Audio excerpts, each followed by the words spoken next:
My name is Amy. Currently, I live in my husband Bob's family home. Bob is always busy with work and is often away on business trips. As a result, he is seldom at home, and I live with my mother-in-law and our 3-month-old daughter. Bob's father had already passed away. There used to be another person in our household, Bob's sister, but she had to move out due to her job. Bob's sister was always kind to me, so I liked her. It was sad when she left, but there was another reason why I wanted her to stay. My mother-in-law named Karen keeps harassing me. "Hey Amy, what are you doing? The brat is crying. Go comfort her quickly." She said this while pointing at my daughter. Could you please stop referring to her as a brat? She's your granddaughter." "So what?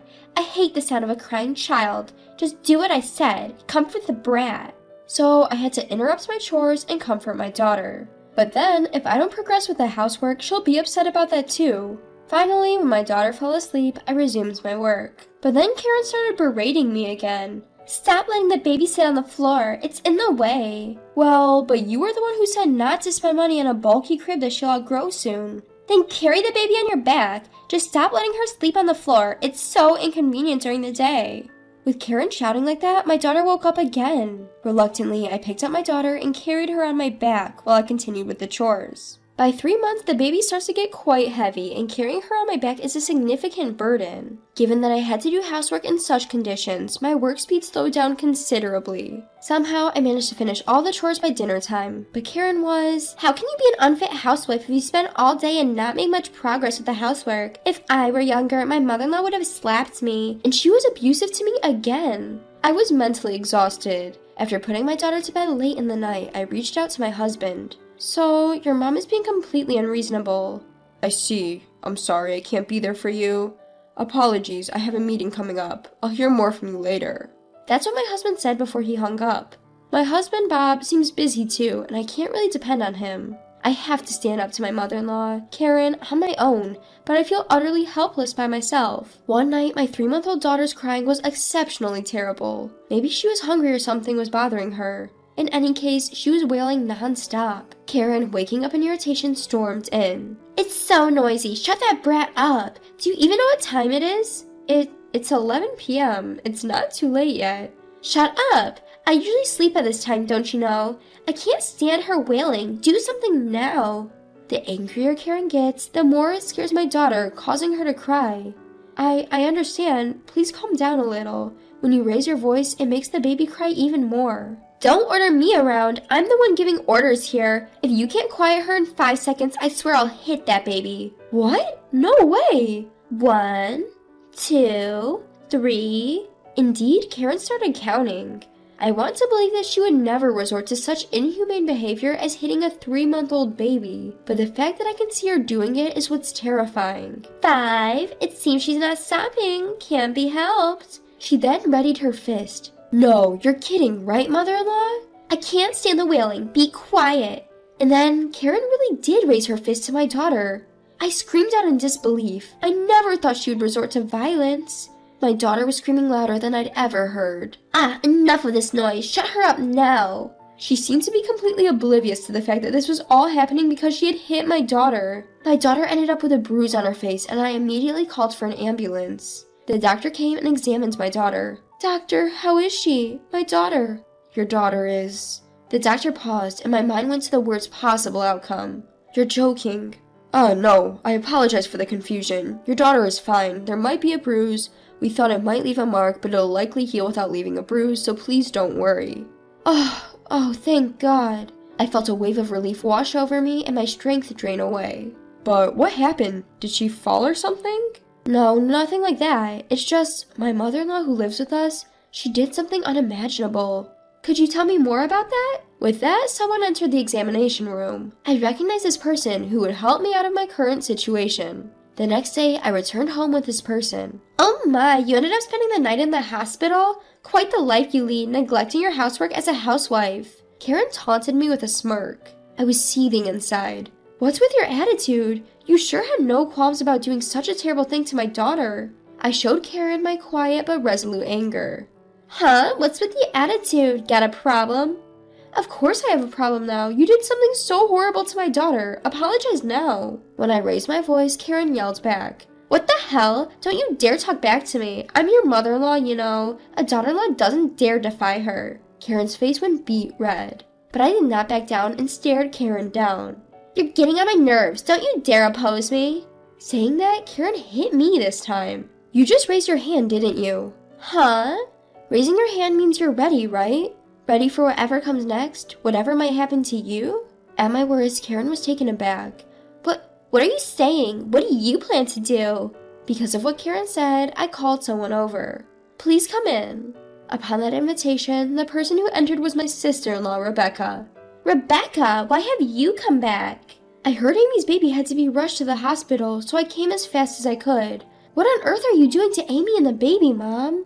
Rebecca was quite furious. Seeing Rebecca so upset, even Karen seemed taken aback. And of course, she would be. After all, Rebecca's a lawyer. Don't tell me you're going to do something as a lawyer just because I might have lost my temper. Karen trembled as she said this. What are you talking about? It's obvious we'll sue, right? I've already told Rebecca that. What? What are you thinking? There's no way I'll allow that.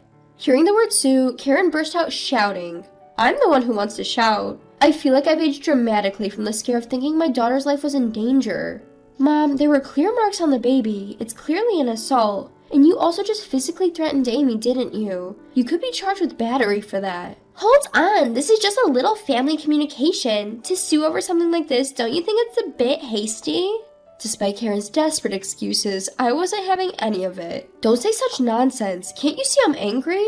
If you're not planning to apologize, I'm just going to proceed with legal action. Wait, at that time I was just a little frustrated. You know how people get irritable when they're tired, right? And when I could hear the wailing all night, it was just too much. Karen was making excuses, but that doesn't make it okay for her to resort to violence. Mother-in-law, it's unfortunate, but I don't plan to forgive someone who just makes excuses like this. I'm going to take legal action immediately, and I'm not intending to negotiate a settlement. Wait, stop. First of all, stop suing me. Do you realize how much I've helped you? Suddenly, Karen started claiming she had helped me. Amy, has Mom ever helped you? No, not at all. Rather than helping, Mother-in-law has only been a hindrance, and even criticizing my housekeeping. I see, and she's talking about having helped. I wonder what she's talking about. Rebecca and I gave Karen a cold stare. I said I helped you, didn't I? Why are you looking at me like that? I did help Amy. When Amy was tired and sleeping, I quietly did some housekeeping. Ah, could it be that you're the one who's been waking up in the middle of the night to snack? I wish you'd stop. It's really bothersome. What? I left some for your breakfast, didn't I? That's just my kindness. That's not what I call kindness. You're just handing me your leftovers, and it was too little to be called breakfast.